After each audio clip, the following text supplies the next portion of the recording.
Welcome to the Neuro Diaries podcast. I'm your host, Jade Rose, writer, speaker, and mental health advocate. This podcast is a safe space where we can amplify our voices together. My mission is to make the world a safer and happier place for neurodivergent children and those struggling with mental health conditions and mental illness. The Neuro Diaries podcast acknowledges the traditional custodians of the land. I'd like to pay respects to the elders past, present, and emerging. This episode was recorded on Narrego country. This podcast openly discusses mental health issues and may contain content that is distressing for some. Please take care in deciding if this content is right for you today. Breaking stigma through stories. Welcome to the Neuro Diaries podcast.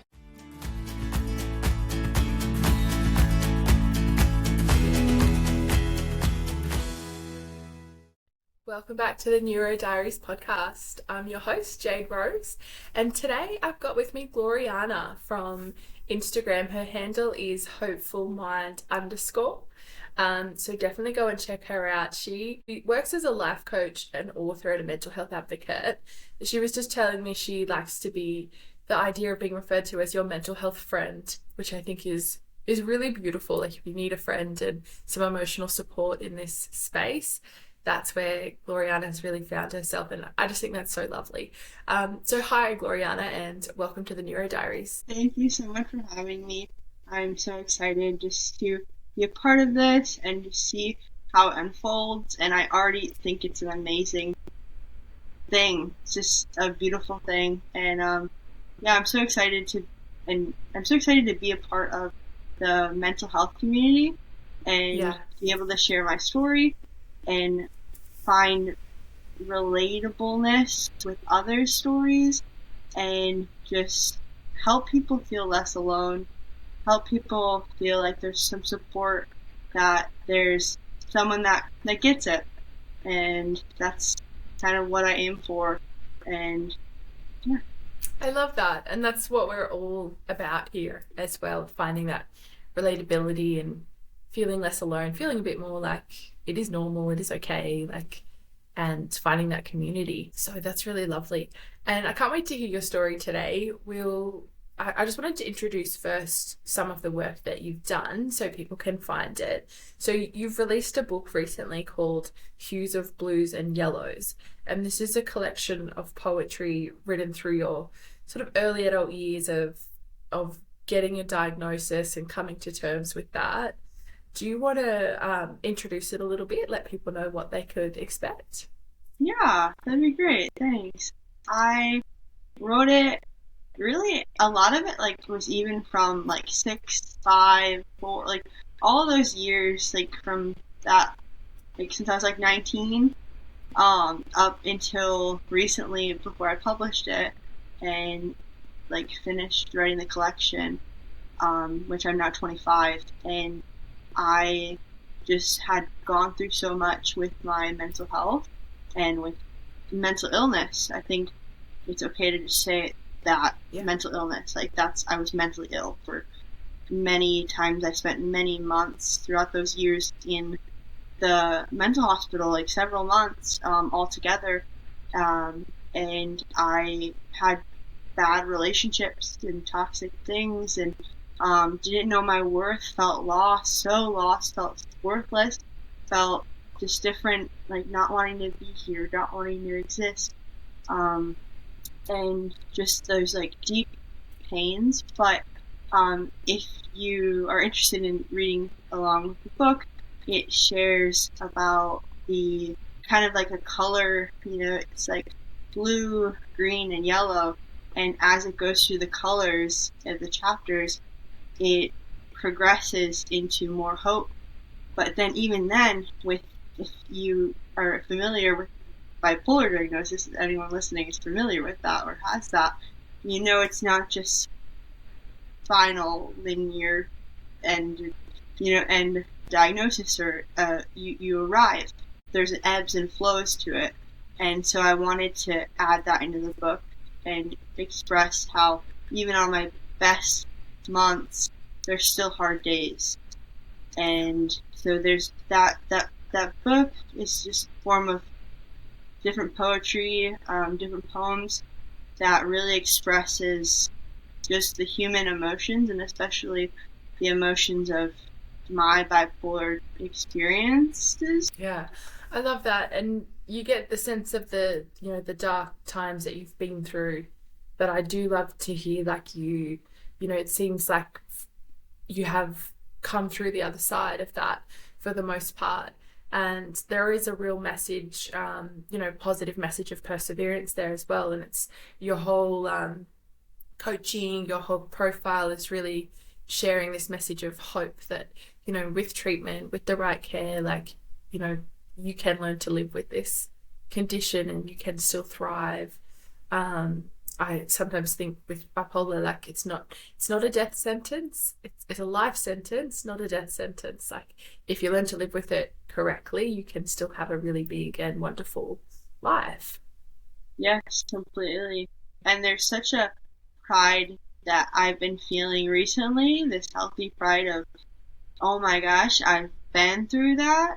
I've Yeah. gone through, it's to the point I can't even express to anyone else. Only only the person who goes through it knows what they've been through to that depth and that experience. And there's a healthy pride. There's a pride that just like, I'm so proud of how I've been through that, how I got persevered and, Yeah. and, and seeing better days.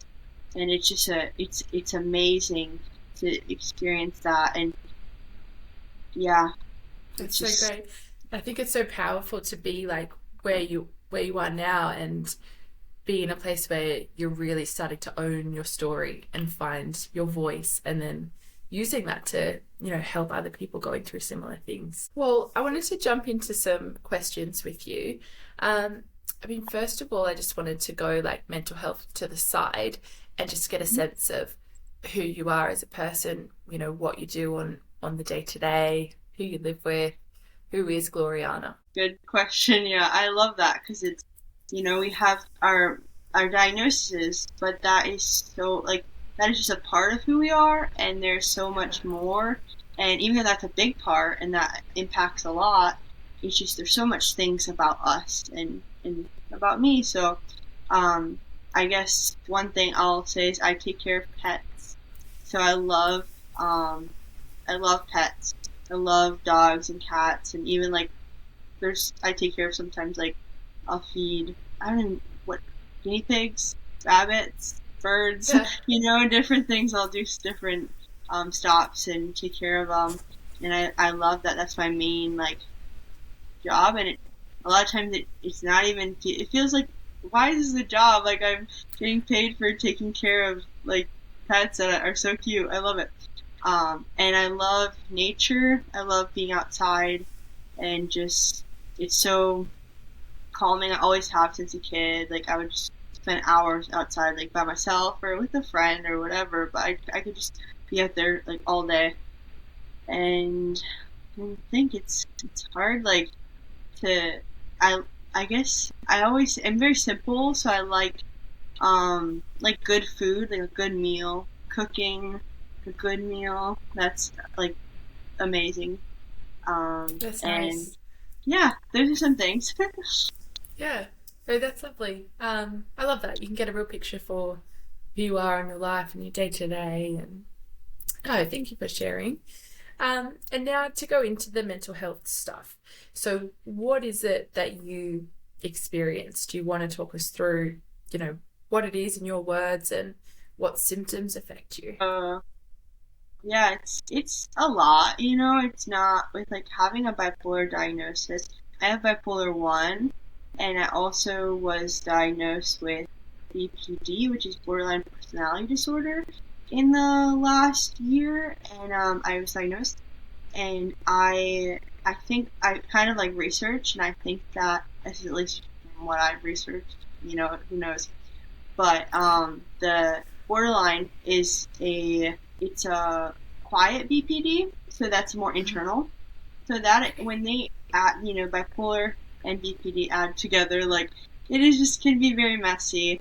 And I also struggle with like anxiety, and I take anxiety medication because even when I'm managing my bipolar symptoms, I noticed that anxiety was really affecting me, and it was really Mm. affecting my everyday life, like to the point where I felt like I just wanted to jump out of my skin. Like, I didn't want, I was so irritated, irritable, like, just really not in a good place. I just didn't want to face the day, and it would kind of become like a depression because it was just so, so complex, and I couldn't sort it out myself.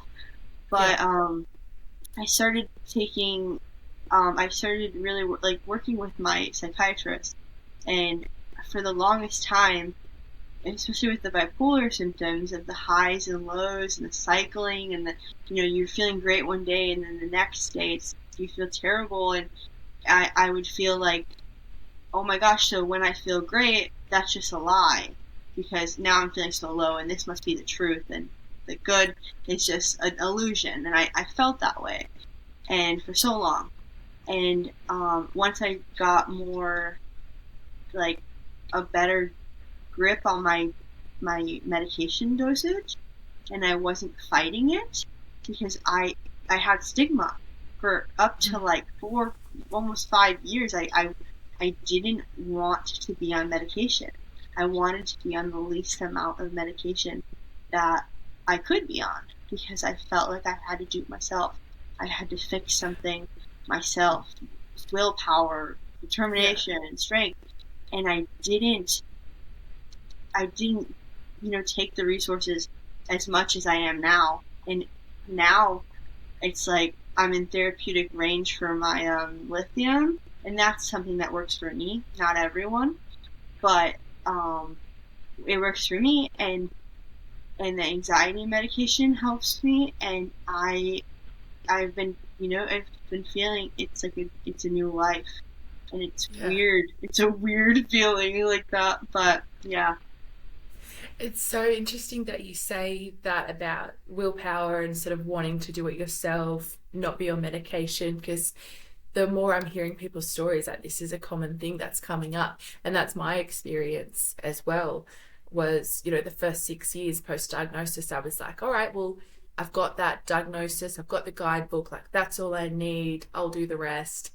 And it just goes to show, like, bipolar people are really strong, very actually mentally strong sometimes, and have a lot of grit to really, try and want to do that themselves. It's not a lack of willpower or, a lack of discipline or anything. So I know a lot of people do really try and get through it themselves. And I reached a point where I just sort of thought maybe, like, because I still had my episodes for those 6 years and just managed to get through them, just managing my symptoms and like toughing it out, so to speak. But reached a point where I thought, maybe it doesn't have to be this hard. What if these episodes were not as severe? And, medication did that for me as well. And I think it's a positive message to put out there, because I love my medication now, and I'm like, I can't imagine ever not taking this. I wish I'd done it so much sooner. Oh my gosh, completely. Yeah, completely. So, Gloriana, I'm keen to find out a little bit about your diagnosis story, what you were experiencing at the time, and how that led to you going to seek help and get a diagnosis. So, it was my early 20s. I think I had just turned 20, or around that age, and I was going to a small college, and I just noticed that I didn't notice at the time, but looking back, I wasn't sleeping a lot, and I wasn't I was drinking a lot of coffee, I was going out with friends, I liked this guy, and I was so excited about that, I was texting him a lot, just, yeah, even started texting him really emotional things, and then eventually, so I was with my family, and we started talking, and I just broke down crying, and this was with this point it was a break, so I was it was pretty, I'm sure it was scary, it seemed like a paranormal activity in a way, because I was just speaking gibberish, I ran toward the door, and I don't I kind of remember this, but it was an out-of-body experience for me. And so I was that lasted, and then I fell asleep on the floor, And then I like was better the next day because I slept a little bit, but I was still like really out of it. And my parents knew what was wrong. Like they knew something was wrong, and they wanted to take me to the hospital, but they didn't know how to get me there in that way. So eventually they kind of like we talked about it, and I thought like I had a heart problem or something, so that like helped me go there because I thought I need to fix my health, but really it was my mental health. But I had no clue about any of that. So then it was like I spent like 4 days there. So like that was it. I was like kind of like 3 or 4, like the max or minimum amount of time I was like in and out kind of, because I was like I like sobered up, like I was like I don't need this kind of thing. And then I tried to do like CBD oils, and they're like telling me I like had bipolar, and I'm like I don't need those medications. Like I was reading the list of side effects, even the fact there was side effects. I'm like I don't want that. And I think that's the thing that maybe stops a lot of people from getting help. So, and that was my experience. It really, it stopped me for a bit. So then I ended up, a little bit more about the story, I ended up going and finding like a friend, family friend or whatnot. And I didn't know them that well, but they offered, and I gladly took, what is it called, like psychedelics. So I thought this was like a self-treatment, I thought this would help me. And this is actually a theme in my story 2 times with these natural medicines, because I always try to do the natural way, but sometimes that doesn't work. So, and I found that out. So, because I basically took like a lot of like mushrooms, and that was a week or so after the first hospitalization. Then I ended up in the hospital for like maybe a month almost, just a little short of a month. And that was really, it was really severe. I don't remember a lot of things, and I blacked out a lot and things like that. But then that really helped me in the long run because it had the routine of taking my medicine. And it gave me that opportunity to, someone remind me every day. And then so from that on, for a year, I was taking my medicine all the time. Like every day I was taking it like routinely. And then that was the beginning of it, but I didn't get really serious about my mental health. I think I kind of still was in denial for the first year. Then the third time I went to the hospital, I had tried weed. I had smoked weed with some friends, or I don't want to get into the details of who, because it doesn't matter. It was all about what my experience and stuff. But yeah, so I smoked weed, and psychosis lasted a month. It was in the hospital for a month, and I was out of it. So, and then even 3 or 4 months after that, I was in hypomania state. So I noticed that stuff for me is big no-no. And it was like everything I tried to help myself and heal myself, it didn't work, because really I needed to find out like that routine of like the support like that actually is there for me, and like medication, that's what helps me. And after that, it was, I think they do say after every like experience in psychosis and like mental like mania, there's like your brain can definitely like change. I'm sure I have to look more into that, but there's changes that happen in your brain, is according to like scientists, and sometimes those can be permanent. And I do think there was a big effect on my mental health every time that I went to the hospital and had psychosis, because I started off on a lot lower dosage, and I was doing like fine when I first was diagnosed. But now I do require a good amount of medication, And I think the stress of all that I've been through with, the drug experiences and the stress of that, and the psychosis, it affected my brain and maybe altered it. But I still have to see about all of that. I'm still researching it. Yeah. But I've seen like just a difference in my life with that, each experience. And it's hard every time. It's been harder to reel back a little bit. So,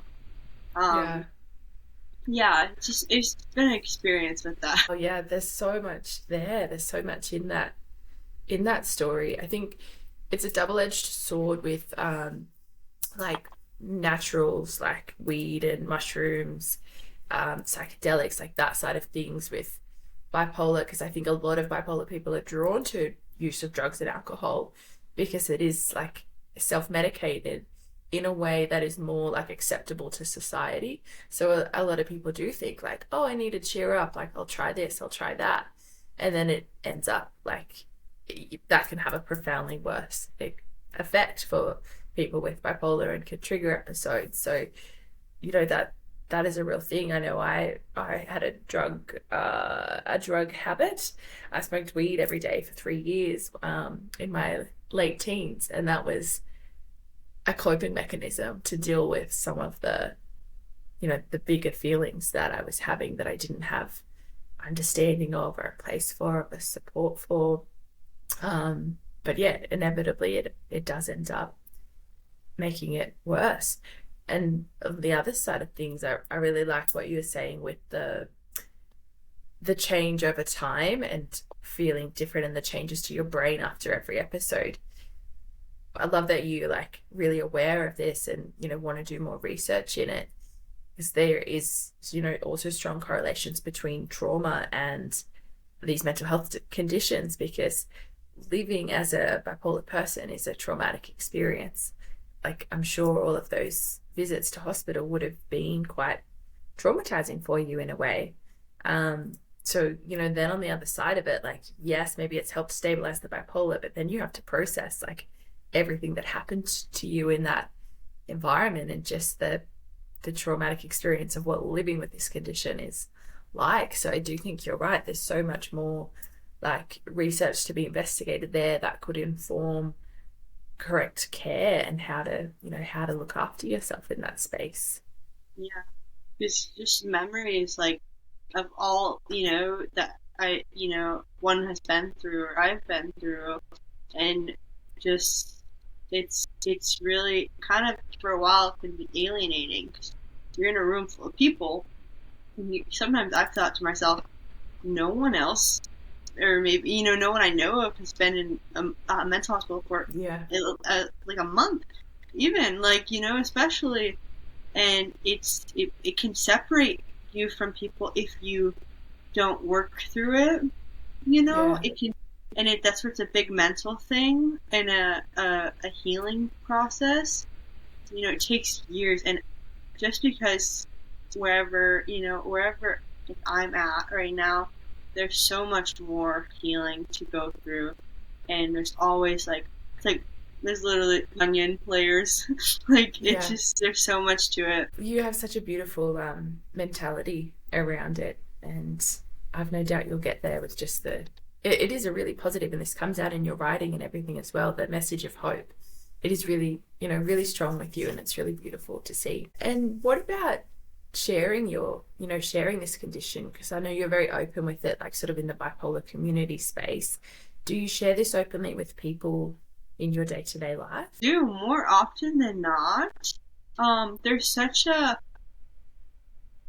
two sides to it, because I have this mentality that it's not too big of a deal, or it's not too shameful of a deal, I should say, share. There shouldn't be shame involved, because it is a part of me, and why it's natural to have shame for different things, but why do I have to carry that shame about such a big part of me? Why, internally and externally, why do I have to carry that?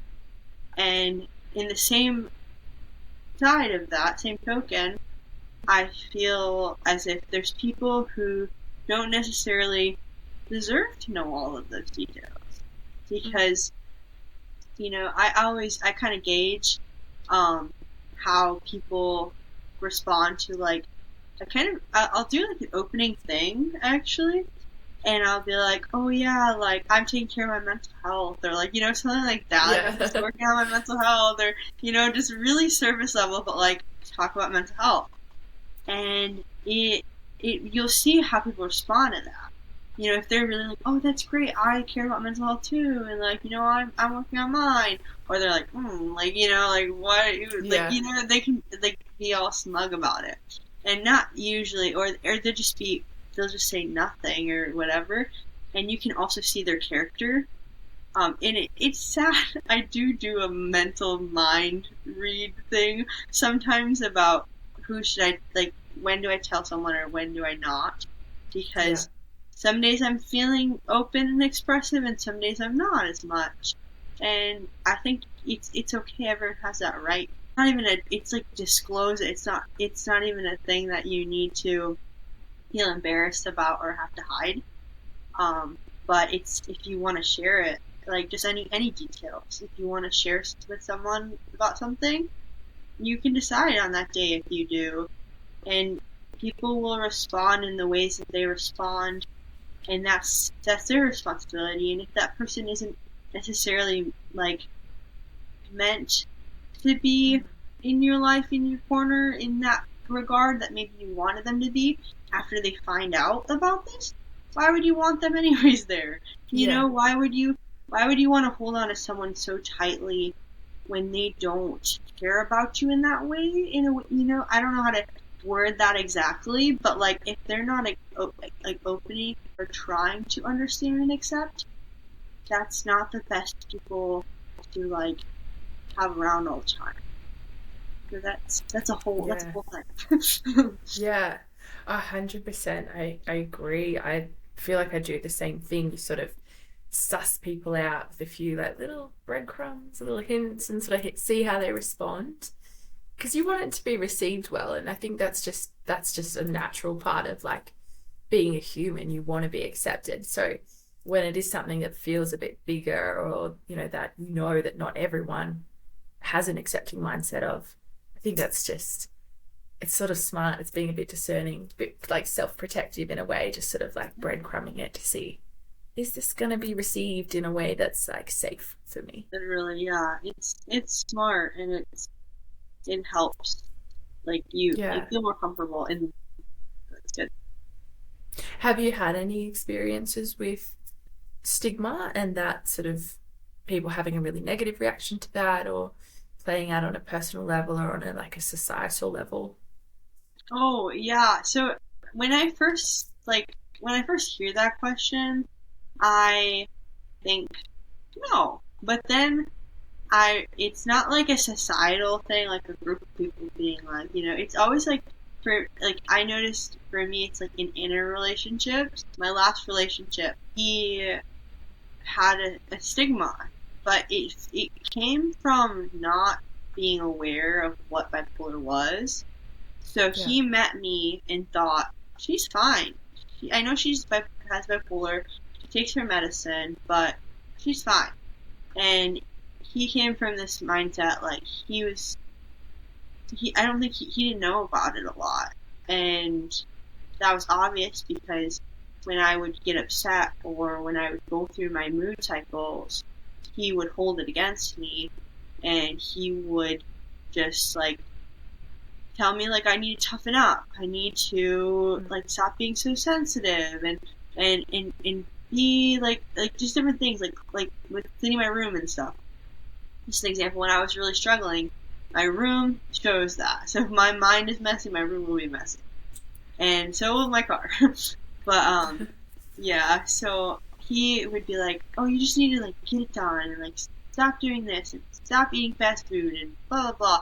And he didn't understand where I was coming from with my mentality, and I would tell him, "Oh, I have bipolar," and he literally one day said, "Don't," or you, he said, "You play the card the bipolar card too much. And I in that moment, I was like, I play the cards that I have, and that is a card that I have, and that's what I'm dealing with. So I think that was stigma in that situation from him. Yeah. Because and that's the hardest when your partner has such stigma, because it's coming from a lack of understanding and a lack of trying to understand. It's very hard. It makes you even stigmatize yourself even more. Yeah, 100%. And it's hard because if that's your partner and that person close to you, like ideally, like they're a source of strength and a source of support. More than anyone, they're the one you want to really understand and sort of know how to go in and pull you out of those situations or be there with you in it. So yeah, that would be really horrible, like sort of invalidating experience to have felt that way. Well, Gloriana, I've so enjoyed having you on here today. It's been so great to hear about your experience and your journey, and I really love your message of hope that you're putting out into the world. Before we wrap up, I wanted to ask you about your best and worst, because there's good and bad sides to experiencing life with bipolar. What for you would you say is the best thing about having this condition, and then also what's the worst? So, I'd say one of the things I've found in my own experience, and I can see that with other people sometimes, not, every diagnosis is different, but I have seen a theme with like empathy and like emotion. So like, people can say, oh, I'm over emotional, but the way that I see it, and I see myself, I'm like, this is great. Like, I see something that like tugs at my heartstrings, and I'll cry. Like, it doesn't matter if it could be like from a rap song, like just so silly things like that are motivational to me. I'm like, oh gosh, yes, like that's great, or that's beautiful, and I love that I have that characteristic, just to experience life and feel those emotions. It's just really great. I love being able to be emotional. It's not a bad thing. And for the worst, I would say definitely the cycling.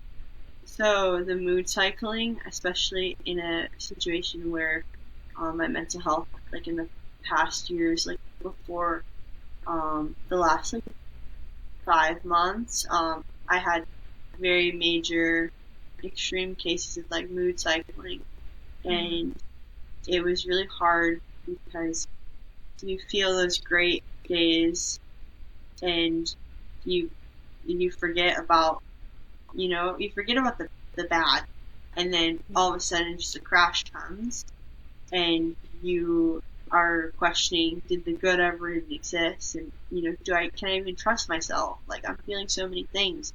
Why should I trust myself? And it just puts you in this spiral, and I think that can be really hard when it's not taken care of. And even if you are taken care of, sometimes it can still get the best of you, and you can ride it out and hold on to support, hold on to those resources the best you can, and just keep going, taking it day by day. I think moment by moment, that's what helps. Thank you so much for sharing. It is hard. It's a hard thing to live with, and a hard thing to come on here and tell that story so publicly as well. But you've done a beautiful job of articulating what that experience is like for you. It's been amazing to hold space for you today. I'm so glad that you're able to come and share that with us. So thank you so much for being here. Yeah, thank you so much. I appreciate this so much, and it's an honor, and it was great to talk with you today. Enjoying the Neuro Diaries? Every interaction helps break the stigma, so be sure to like, subscribe, and leave a review on your favourite podcast listening app. Visit our Instagram at the Neuro Diaries podcast and join our Facebook group to continue the conversation. Through sharing and connection, we can foster understanding, empathy, and support for all.